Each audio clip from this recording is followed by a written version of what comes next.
Hello everyone, स्वागत है आप सबका आपके अपने YouTube channel thanks learning classes में। अगर आप भी क्लास 10th के स्टूडेंट हैं और 2025 बोर्ड पेपर की तैयारी कर रहे हैं तो ये वीडियो आपके लिए बहुत ही इंपॉर्टेंट होने वाला है। 24 फरवरी 2025 को जो बोर्ड पेपर होना है वो यहीं से बनेगा। तो ये एक मॉडल पेपर है और यहाँ से क्वेश्चन आपको बोर्ड पेपर में बहुत ज़्यादा देखने को मिलने वाले हैं। तो वीडियो को शुरू से लेके अंत तक जरूर देखें, क्योंकि यहाँ पर हम आपको बताने वाले हैं ये 2025 का पेपर, ठीक है। तो क्लास 10th में है, पहली बार बोर्ड पेपर देने जा रहे हैं, पहला ही बोर्ड पेपर आपका हिंदी का होना है। इसलिए अगर हिंदी की तैयारी अच्छी रहेगी आपकी तो कॉन्फिडेंस लेवल आपका ग्रोथ करेगा। अगर बाय चांस अगर ये पेपर आप गड़बड़ कर देते हैं तो फिर कहीं ना कहीं आपके लिए दिक्कत होने वाली है। आपको दिक्कत ना हो इसलिए वीडियो को पूरा जरूर देखें और ये सभी क्वेश्चन शानदार और बेहतरीन तरीके से जरूर से तैयार कर लें। यहाँ पे देखेंगे तो अपना अनुक्रमांक डाल दीजिए, नाम लिख दीजिए और समय 3 घंटे 15 मिनट का आपको मिलेगा, ठीक है। यहाँ पर ये निर्देश देख सकते हैं, इनको आप भली बात अच्छे से पढ़ लेंगे। उसके बाद यहाँ पर देखेंगे हम इसके बहुविकल्पीय प्रश्नों से स्टार्ट करते हैं। यहाँ पर तो यहाँ पर देखेंगे तो ये खंड आ है और यहाँ से बहुविकल्पीय प्रश्न स्टार्ट हो रहे हैं। तो बिल्कुल वायरल क्वेश्चन है, जरूर से इन सभी प्रश्नों को तैयार कर लें। पहला क्वेश्चन है, शुक्ल युग का नामकरण किस विद्वान के नाम पर किया गया? 1 नंबर के लिए ये क्वेश्चन पूछा जाना है। ए ऑप्शन है वंशीधर शुक्ल, बी ऑप्शन है आचार्य रामचंद्र शुक्ल, सी ऑप्शन है बैकुंठनाथ शुक्ल, डी ऑप्शन है रामचरण शुक्ल। तो क्या हो जाएगा आंसर? बी वाला राइट हो जाएगा, आचार्य रामचंद्र शुक्ल। बहुत शानदार और बेहतरीन क्वेश्चन है, वेरी इंपॉर्टेंट क्वेश्चन है, जरूर से इस क्वेश्चन को तैयार कर लें कि शुक्ल युग का नामकरण किस विद्वान के नाम पर किया गया? आचार्य रामचंद्र शुक्ल जी के नाम पर किया गया। 20 क्वेश्चन है, सभी क्वेश्चन 1-1 नंबर के होने वाले हैं। तो शानदार तरीके से वीडियो में बने रहें। अगर 2025 बोर्ड पेपर की तैयारी कर रहे हैं तो चैनल को जरूर सब्सक्राइब कर लें और वीडियो को लाइक कर दें, अपने फ्रेंड्स में जरूर शेयर कर दें। यहाँ पर देखेंगे अगला क्वेश्चन है, इंदुमती कहानी के लेखक हैं चंद्रधर शर्मा गुलेरी, रामचंद्र शुक्ल, किशोरीलाल गोस्वामी, लाला भगवान दीन। तो क्या आंसर हो जाएगा? किशोरीलाल गोस्वामी सही आंसर हो जाएगा। चलते हैं नेक्स्ट क्वेश्चन पर। अगला क्वेश्चन देखेंगे, सेवा सदन उपन्यास के लेखक हैं। सेवा सदन उपन्यास के लेखक हैं जैनेन्द्र, यशपाल, प्रेमचंद्र, जयशंकर प्रसाद। तो कौन है ये आपको बताना है। प्रेमचंद्र है। कौन है? प्रेमचंद्र है। सी वाला ऑप्शन क्या हो जाएगा? बिल्कुल सही हो जाएगा, प्रेमचंद। अगला क्वेश्चन है, जयशंकर प्रसाद का नाटक नहीं है। ध्यान से पढ़ेंगे, क्वेश्चन कह रहा है नाटक नहीं है। ध्रुव स्वामिनी इनका नाटक है, चंद्रगुप्त इनका नाटक है, स्कंदगुप्त इनका नाटक है। लेकिन यहाँ पर जो आप देख रहे हैं लहरों के राजहंस, ये मोहन राकेश का नाटक है। तो सी वाला ऑप्शन यहाँ पर क्या हो जाएगा? सही हो जाएगा। शानदार और बेहतरीन प्रश्न है, जरूर से इसको तैयार करें। अगला क्वेश्चन यहाँ पे देखते हैं, हंस पत्रिका के संपादक का नाम है। मुंशी प्रेमचंद्र, विष्णु प्रभाकर, जयशंकर प्रसाद, महादेवी वर्मा। तो कौन हो जाएंगे? मुंशी प्रेमचंद्र। मुंशी प्रेमचंद्र ए वाला ऑप्शन यहाँ पे क्या हो जाएगा? बिल्कुल सही हो जाएगा। बेहतरीन क्वेश्चन है, इसके लिए आपको मिलने वाला है 1 नंबर, ठीक है। अगला क्वेश्चन है यहाँ पर, बिहारी किस युग के कवि हैं? बहुत शानदार है क्वेश्चन, वेरी इंपॉर्टेंट है, जरूर से तैयार करें। बिहारी किस युग के कवि हैं? ये है आधुनिक काल, रीतिकाल, भक्तिकाल या फिर आ जाएगा आदिकाल। तो जो बिहारी कवि हैं ये रीतिकाल के हैं। बी वाला ऑप्शन यहाँ पे क्या हो जाएगा? सही हो जाएगा। अगला क्वेश्चन यहाँ पर देख लेते हैं, आधुनिक काल की समय सीमा है क्या है? तो आधुनिक काल की समय सीमा यहाँ पर आपको बताना, समय सीमा से रिलेटेड क्वेश्चन जरूर पूछते हैं। तो इसकी समय सीमा है 1843 से अब तक, यानी कि डी वाला ऑप्शन क्या हो जाएगा? सही हो जाएगा, ठीक है। अगला क्वेश्चन यहाँ पर देखते हैं, भारत भारती के रचनाकार हैं। भारत भारती के रचनाकार हैं मैथिली शरण गुप्त, भारतेंदु हरिश्चंद्र, माखनलाल चतुर्वेदी या फिर सूरदास। तो क्वेश्चन नंबर 8 का ए ऑप्शन राइट हो जाएगा, मैथिली शरण गुप्त। अगला यहाँ पर क्वेश्चन देखेंगे, राम की शक्ति पूजा के रचनाकार हैं सूर्यकांत त्रिपाठी निराला। ए ऑप्शन दिया गया है, यही सही हो जाएगा। बहुत ज़्यादा इंपॉर्टेंट क्वेश्चन है, 2024 में कई सेटों में पूछा गया है। 1 नंबर इसके लिए आपको मिलेगा, ठीक है। अगला क्वेश्चन देखेंगे तो तार सप्तक के संपादक का नाम यहाँ पर पूछ लिया गया है, सच्चिदानंद हीरानंद वात्स्यायन अज्ञेय। ए ऑप्शन यहाँ पर आपको दिख रहा है, तो यहाँ पर ए ऑप्शन ही क्या हो जाएगा, सही हो जाएगा, पहला वाला ही। ठीक है। नाना वाहन नाना वेशा, बिहसे शिव समाज निज देखा, कोऊ मुखहीन विपुल मुख काहू, बिनु पद कर कोऊ बहुबाहु। उपयुक्त पंक्ति में रस कौन सा है आपको बताना है, करुण रस है, वीर रस है, शांत रस है या फिर हास्य रस है, तो इसमें हास्य रस हो जाएगा। डी वाला ऑप्शन क्या हो जाएगा, सही हो जाएगा। शानदार तरीके से तैयार कर लेंगे। उसके बाद देखेंगे तो अलंकार से संबंधित क्वेश्चन है, चरण कमल बंदो हरिराई पंक्ति में प्रयुक्त अलंकार है, कौन सा अलंकार है, उपमा अलंकार है, उत्प्रेक्षा अलंकार है, रूपक अलंकार है या फिर यमक अलंकार है। तो चरण कमल बंदो हरिराई में कौन सा हो जाएगा, रूपक अलंकार हो जाएगा। सी वाला ऑप्शन क्या हो जाएगा, सही हो जाएगा। अगला क्वेश्चन यहाँ पर देखेंगे तो यहाँ पे है, रोला छंद के प्रत्येक चरण में कितनी मात्राएं होती हैं, मात्राएं लगाना सीख लीजिए, बहुत ज़्यादा इंपॉर्टेंट क्वेश्चन है। तो 24 मात्राएं होती हैं, ए वाला ऑप्शन यहाँ पे दिख रहा है, इसके लिए भी 1 नंबर। अगला क्वेश्चन है, पर्यावरण शब्द में प्रयुक्त उपसर्ग है, प्रत्यय आपका सिलेबस से हट गया है, उपसर्ग आपको तैयार करना है। और उपसर्ग क्या होते हैं, किसी शब्द के प्रारंभ में जुड़ते हैं। तो यहाँ पे पर्या है, वर्ण है, परि है, प्रा है, तो क्या हो जाएगा क्वेश्चन नंबर 14 का सी ऑप्शन राइट हो जाएगा, परि। ठीक है, परिधन आवरण बराबर पर्यावरण। अगला क्वेश्चन यहाँ पर देखेंगे, हल्दी शब्द का तत्सम शब्द है। ठीक है, हरदी है या फिर हरिद्रा है, तो क्वेश्चन नंबर 15 का यही हो जाएगा, हरिद्रा। बी वाला ऑप्शन क्या हो जाएगा, राइट नंबर। 1 नंबर के लिए ये क्वेश्चन है।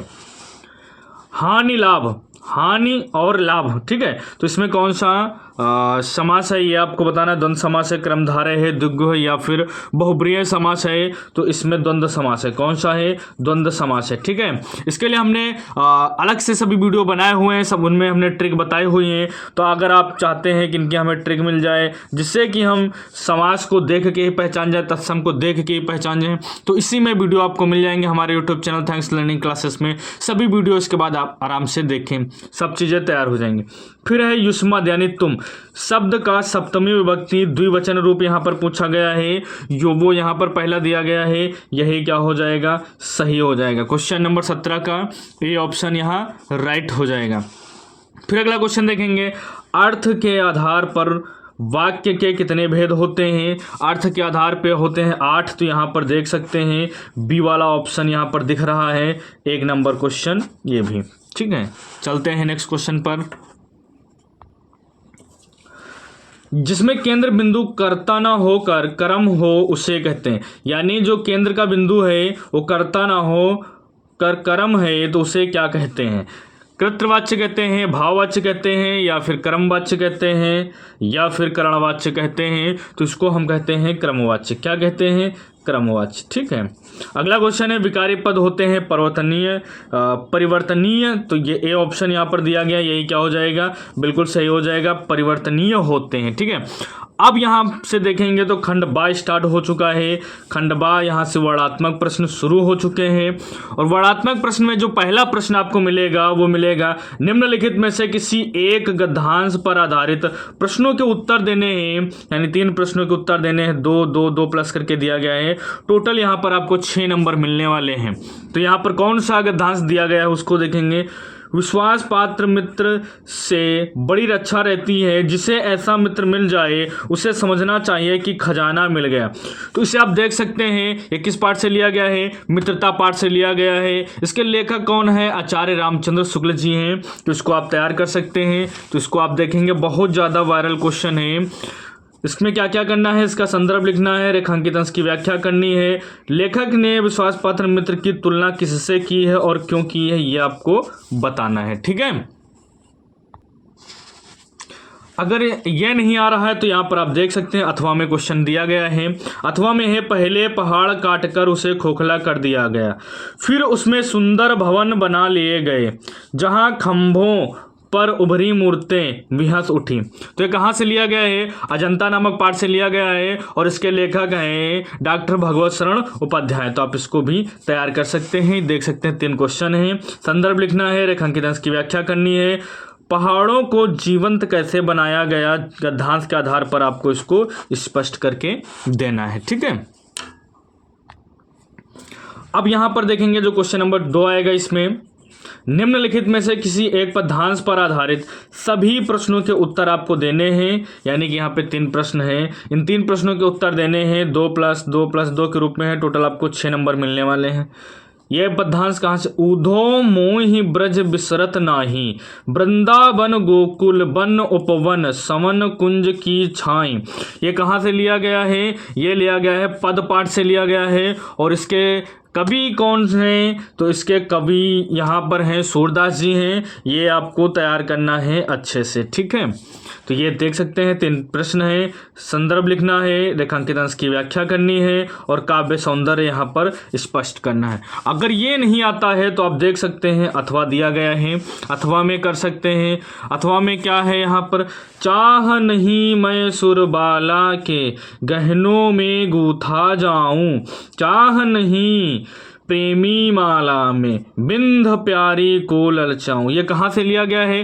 पुष्प की अभिलाषा पाठ से लिया गया है और इसके कवि है माखनलाल चतुर्वेदी। ये भी इसके 3 प्रश्न दिए गए हैं, संदर्भ लिखना है, रेखांकित अंश की व्याख्या करनी है, प्रस्तुत पद्यांश के अनुसार कवि की अभिलाषा क्या है ये आपको बताना है। ठीक है, चलते हैं नेक्स्ट क्वेश्चन पर।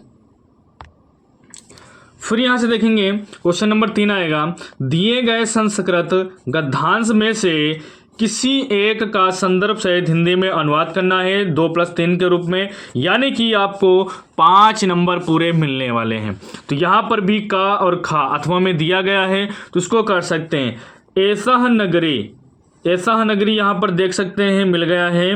भारतीय संस्कृति, तो ये किस पाठ से लिया गया है ये आपको बताना है। तो ये वाराणसी पाठ से लिया गया है। इसका क्या करना है? संदर्भ करेंगे तो 2 नंबर मिल जाएंगे, अनुवाद करेंगे 3 नंबर मिल जाएंगे, टोटल 5 नंबर आपको मिल जाएंगे। अगर ये नहीं आता है तो यहाँ पर फिर देख सकते हैं अथवा लगा हुआ है। अथवा के बाद यहाँ पे खाद क्वेश्चन दिया गया है।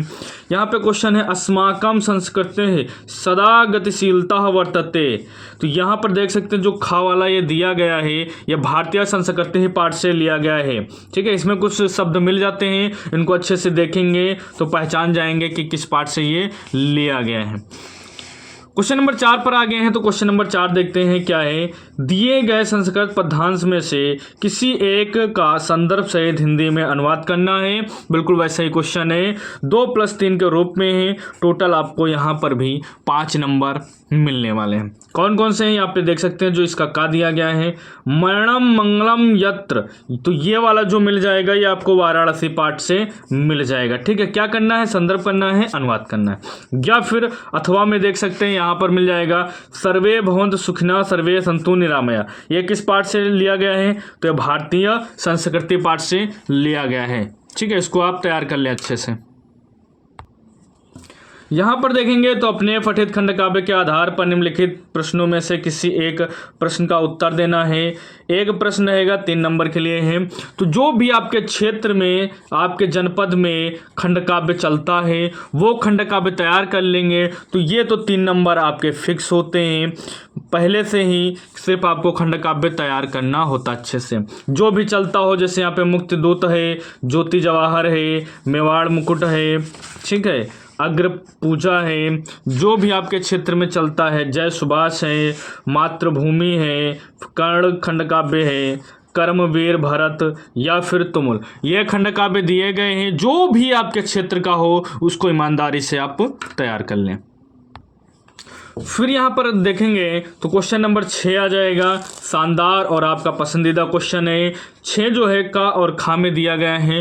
का में क्या है? दिए गए लेखकों में से किसी एक का जीवन परिचय देते हुए उनकी एक प्रमुख रचना का उल्लेख कीजिए।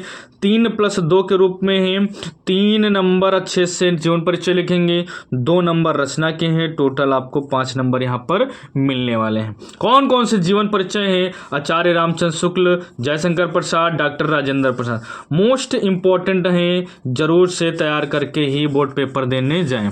उसके बाद देखेंगे जो खा है, दिए गए कवियों में से किसी एक का जीवन परिचय देते हुए उनकी एक रचना, एक प्रमुख रचना का उल्लेख करना है। 3+2 के रूप में ये भी है। ठीक है, कौन कौन से जीवन परिचय है यहाँ पर? महाकवि सूरदास है, महादेव वर्मा है, बिहारी लाल है। जरूर से इनको तैयार करें। फिर क्वेश्चन नंबर जो 7 मिलेगा बड़ा यूनिक है, समझ सकते हैं, इसके फ्री के नंबर हैं, 2 से 3 श्लोक अच्छे से याद करने बस। अपनी पाठ्य पुस्तक में से कंठस्थ कोई एक श्लोक लिखिए जो इस प्रश्न पत्र में ना आया हो, इसके लिए आपको 2 नंबर मिलेंगे। समझ लीजिए, 2 से 3 श्लोक याद कर लेंगे, उसके नंबर हैं, कुछ ज़्यादा इसमें करना नहीं है। फिर देखेंगे जो क्वेश्चन नंबर 8 है, निम्नलिखित में से किन्हीं 2 प्रश्नों के उत्तर संस्कृत में देने हैं। 2 + 2 यानी कि 4 नंबर इसके लिए भी आपको मिलने वाले हैं। तो यहाँ पर देख सकते हैं ये 4 क्वेश्चन दिए गए हैं। ठीक है ना, कुत्र मरणम मंगलम भवति और चंद्रशेखरा का आसित, ये वाले जो क्वेश्चन है सबसे ज़्यादा बोर्ड पेपर में पूछे जाते हैं, जरूर से तैयार कर लें। उसके बाद देखेंगे निम्नलिखित में से किसी एक विषय पर निबंध लिखना है। तो निबंध सबसे ज़्यादा नंबर का आता है, आप देख सकते हैं 9 नंबर में पूछा जाता है। कौन कौन से निबंध हैं? विज्ञान, वरदान या अभिशाप, बहुत ज़्यादा इंपॉर्टेंट है, बहुत पूछा जाता है। बेरोजगारी की समस्या और समाधान, जल है तो कल है, विद्यार्थी जीवन में अनुशासन का महत्व, ये भी अब बहुत पूछा जाता है। पर्यावरण प्रदूषण की समस्या एवं समाधान, वेरी वेरी इंपॉर्टेंट है, जरूर से तैयार कर लें। तो क्वेश्चन नंबर 9 तक आपको तैयार करना है। ये बेहतरीन क्वेश्चन है जो कि बोर्ड पेपर में आते ही आते हैं, इनको आप अच्छे से तैयार करके ही बोर्ड पेपर देने जाएं।